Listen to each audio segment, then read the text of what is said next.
नाज़रीन, इस वक्त मैं उस घर के बाहर मौजूद हूँ जहाँ पर वो लोग रिहाइश पजीर थे।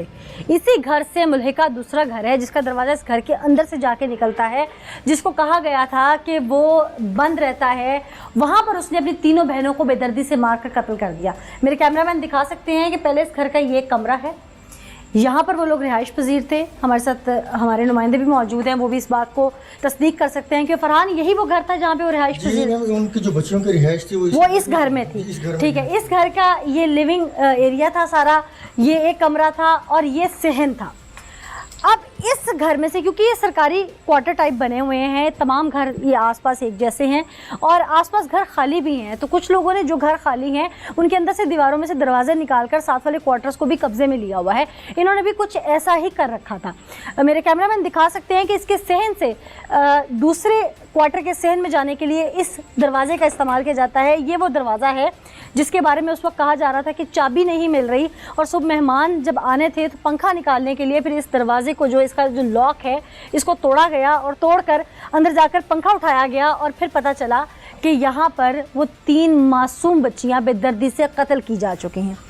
वो शख्स, वो उनका भाई, वो उनका साहिबा, उनका मुहाफिज बड़ा भाई, उम्र में इतना बड़ा कि उसने उनको पाल पोस के बड़ा किया, वो यहाँ पर लाता है और उनके साथ जो कुछ करता है वो आगे चल के मेरे कैमरामैन भी आपको दिखाएंगे। ये दरवाज़ा है, ये देख सकते हैं इस वक्त कि इसको भी तोड़ा गया। तोड़कर यहाँ पर पुलिस अंदर आई और ये चूँकि यहाँ पे सारा उन्होंने कबाड़ वगैरह अपना रखा हुआ है, स्टोर के तौर पे इस घर को वो यूज़ करते थे।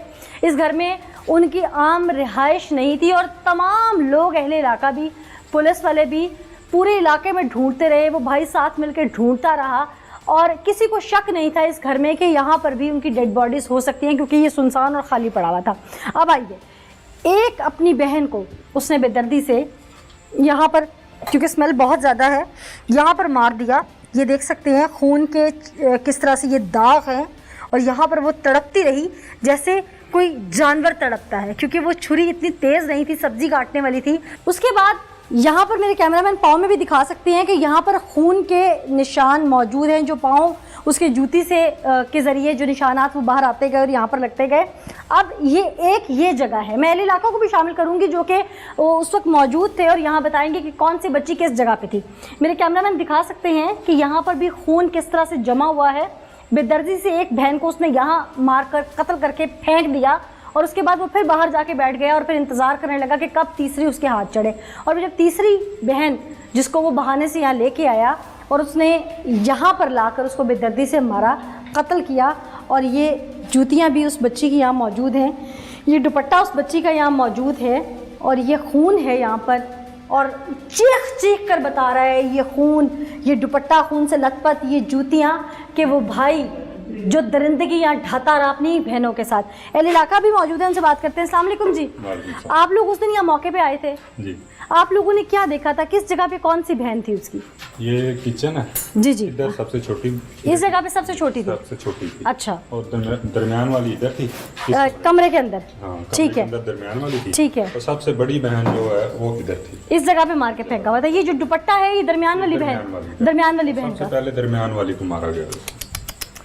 अल्लाह, अच्छा, ये पहले भी क्या इस तरह की सफाकियत ढाता था, घर वालों को मार पीट कुछ करता? कोई सीन नहीं थे इस तरह का। मेरी अपनी बेटी इसके साथ खेलती थी, मेरा साथ वाला घर है, मेरी छोटी सी बेटी है 1.5 साल की। आपको तो यकीन नहीं आया होगा? यकीन, मैं सोच भी नहीं सकते हम इस तरह को। मेरी बेटी इन बेटियों के साथ खेलती थी। आपको क्या लगता है कि उसने ये बर्बरियत क्यों ढाई होगी? कुछ समझ नहीं आ रहा, हम सोच भी नहीं सकते। कभी जायदाद को लेकर लड़ाई हुई है, कभी पैसों को लेकर लड़ाई हुई है, सुनी सुनाई बातें हैं ये। हमें इस तरह का कोई, ना कभी झगड़ा हुआ इनके घर में इस तरह का, ना कभी इस तरह की कोई बात नहीं हुई, कभी कोई बात। रात को बच्चियों गुम होने की सूरत में मेरे घर आए हैं कि बच्चियां नहीं मिल रही। मैंने कहा अच्छा चलो ढूंढते हैं, सारे इधर देखते रहे। आप में से किसी का ध्यान इस क्वार्टर की तरफ नहीं गया? ध्यान, हमने तो ये कहा कि ये तो उनकी कस्टडी में है, इनकी तो हो नहीं सकता। बाकी जितने भी खाली क्वार्टर्स हैं सबको ढूंढा, वहाँ पे देखते रहे। सही, ठीक। अच्छा फरहान, आप भी उस दिन स्पॉट पे आए होंगे यहाँ पे, आपने उस दिन यहाँ जो जैसे ही बता रहे हैं कि यहाँ पर उसकी बहनों की डेड बॉडीज थी, उस दिन उसका अपना, जब डेड बॉडीज मिल गई तो उसका अपना रवैया क्या था? वो मुकम्मल तौर पर मुतमईन हमें नजर आ रहा था। और उसके साथ मैं बताऊं, जब इसने बेदर्दी के साथ अपनी, इसकी सगी बहनें थी जो इनका कत्ल किया और छुरी के साथ उनकी गर्दनें काटी, उसके बाद मुकम्मल तौर पर मुतमईन था। और इसने पुलिस को भी इसने इतला दी थी कि मेरी बहनें गुम आई, उसे आप तलाश करें। तब तक इस पे शक नहीं जा रहा था किसी का? किसी को भी शक आप नहीं लोग भी था। आए, आप लोगों का भी शक नहीं गया? नहीं, बिल्कुल हमारा भी शक नहीं किया, क्योंकि सारों के सामना भी यही कर रहा था, मीडिया से भी यही बातचीत कर रहा था। अच्छा। और मुकम्मल तौर पर मुतमईन लगता था कि ऐसा लगता था कि तो हो ही नहीं सकता। ठीक, इसकी बॉडी लैंग्वेज को देख के आप लोगों को तो कोई शक नहीं हुआ? पूरी रात मैं साथ फिरता रहा हूँ, और एक बिल्कुल दफा भी फील नहीं हुआ कि इसने ये सब कुछ किया। मैं हैरान हूँ इस शख्स के ऊपर जिसने अपने ही रिश्तों को बेदर्दी से कत्ल किया और फिर ऐसा मुतमईन था कि जैसे कुछ हुआ ही नहीं। लेकिन यहाँ पर एक और चीज़ भी है, क्योंकि ये सरकारी जगह है और ये सरकारी क्वार्टर्स हैं। इनमें अक्सर और बेशतर क्वार्टर्स ऐसे जिसमें किराएदार रहते हैं, जो लोग यहाँ से नौकरी छोड़ चुके हैं, जिनको ये अलॉटमेंट्स पुरानी हुई हैं, उन्होंने आगे किराए पे दे रखे हैं, या वो यहाँ पर दोबारा क्यों रह रहे हैं। एक शख्स जिसकी नौकरी यहाँ इस शहर में नहीं है, वो यहाँ पर क्यों रह रहा है, उसकी फैमिली क्यों रह रही है, इसकी पूछगछ होनी चाहिए, ताकि ऐसा कोई भी सानिया रूनमा होने से पहले यहाँ पर एटलीस्ट लोगों के बारे में इल्म हो कि कौन कहाँ रहता है। अगर शायद ये इल्म होता और बाब अख्तियार ने इसकी इसकी पूछगछ की होती तो ये सब ना होता। ये भी एक बड़ा फैक्टर है इस तरह के क्राइम्स को रोकने के लिए। मैं जब वो खून में लथपथ जूते देख के आ रही हूँ, जब मैंने वो दुपट्टा देखा, जैसे वो लथपथ फर्श देखा, यकीन मानिए मेरे रोंगटे खड़े हो गए। लेकिन ऐसा दरिंदा था कि उसने जब ये सब कुछ किया, उसकी बहनें तड़पी होंगी, उसके आगे हसरत भरी निगाहों से देखा होगा, शायद आंख से आंसू भी निकले होंगे, लेकिन उसे तरस ना आया।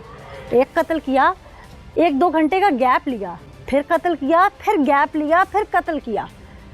अगर दिमाग पे कत्ल सवार भी हो ना, तो एक कत्ल करने के बाद इंसान के असाब जो हैं वो ख़त्म हो जाते हैं, शल हो जाते हैं।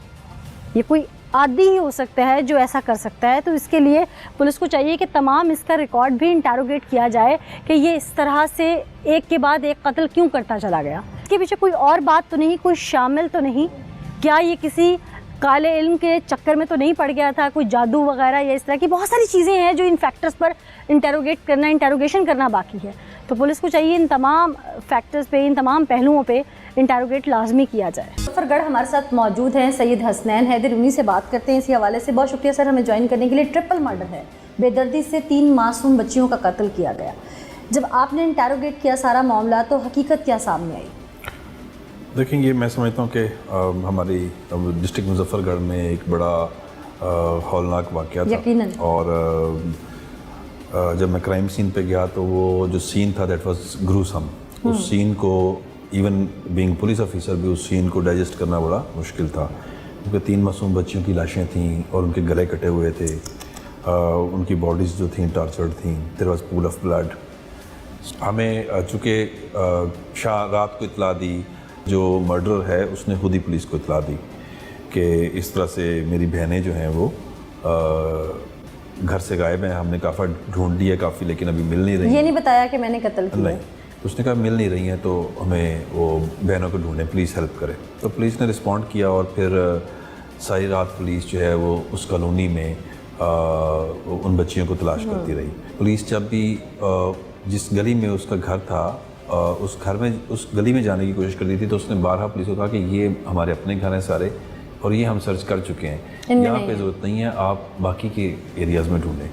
सो पुलिस सुबह तक सर्च करती रही और जब पुलिस ने अपनी सर्च को कॉल ऑफ किया तो उसके घंटे डेढ़ के बाद इन्फॉर्म किया गया उनके घर से कि बच्चियों की लाशें मिल गई हैं। अब ये जो बच्चियों की लाशें हैं, जिस क्वार्टर में ये रह रहे हैं उसके साथ ही एक और क्वार्टर है, लेकिन बेसिकली वो उसको हम इन द स्ट्रिक्ट सेंस एक अलहदा घर नहीं कह सकते, क्योंकि इनके क्वार्टर और उस क्वार्टर के दरमियान में एक दरवाज़ा है और आप यही समझ सकती हैं कि वो इन्हीं के घर का एक और कमरा है, बिल्कुल साथ है, छोटा सा है, उसको ये यूज़ भी करते हैं, इनके इस्तेमाल में है। सो ये actually for all practical purposes ये एक ही घर है। सो वहाँ पे तीनों बच्चियों की लाशें जो थी वो पड़ी थी। जब हम क्राइम सीन पे पहुँचे तो हमें शुरू में ही हमें थोड़ा सा ये जो लड़का है ये हमारे लिए सस्पेक्ट बन गया। उसकी रीज़न ये थी कि उसके हाथ के ऊपर ब्लड और चोट का निशान था, जो कि बड़ी फ्रेश चोट लग रही थी। सो जब हमने उसको देखा तो हमें थोड़ा सा सस्पिशन हुआ कि वन वे और other he might be involved. उसके बाद उसके जो पाँव थे तो उसके पाँव के जो नाखून थे दे वर फिल्ड विद ब्लड, उनमें खून जम चुका था। सो ये थोड़ी सी ऐसी इनिशियली एक ऐसी क्लू था जिस पे हमने सोचा कि हमें इसको शामिल तफ्तीश करना चाहिए। उसके बाद फिर बच्चियों का पोस्टमार्टम हुआ, वो सारा प्रोसीजर होता रहा। उसके घर में ज़ाहिर है कि बड़ा एक कोहराम था उसका, उसके वालिद साहब जो थे वो बहुत बच्चियों के परेशान थे। लेकिन चूँकि हमें अंदाज़ा हो चुका था कि एक घर है, अगर हम ये कहते हैं कि बच्चियां अगवा हो गई, बाहर गई थी और वहाँ से अगवा हो गई, तो हमारे लिए अभी इस चीज़ की कोई लॉजिक नहीं मिल रही थी कि अगर कोई बच्चियों को अगवा करके ले गया और उसने उनको वहाँ जाके कत्ल कर दिया तो वो वापस उन लाशों को उठा के इन्हीं के घर के अंदर क्यों वापस लेके आएगा और फिर घर के भी एक अंदरूनी कमरे में जाके उनको रखेगा और दरवाज़ा लॉक करके वो चला जाएगा कोई बाहर का बंदा। So it was not something which was appealing to our sane mind. हमारा सस्पेक्ट था, इसको हमने शामिल तफ्तीश किया, ऐसे से तमाम चीज़ें खुलती चली गई। कुछ थोड़ी देर के बाद उस लड़के ने खुद भी कन्फेस कर लिया। अच्छा, इसमें मुद्दईयत जो है वो पुलिस के पास नहीं होनी चाहिए थी? जी देखिए, हमने जो FIR रजिस्टर की तो जैसा मैंने आपसे पहले डिस्कस किया कि चूँकि in the beginning we had the clear doubt कि जो मर्डर है he is from the family,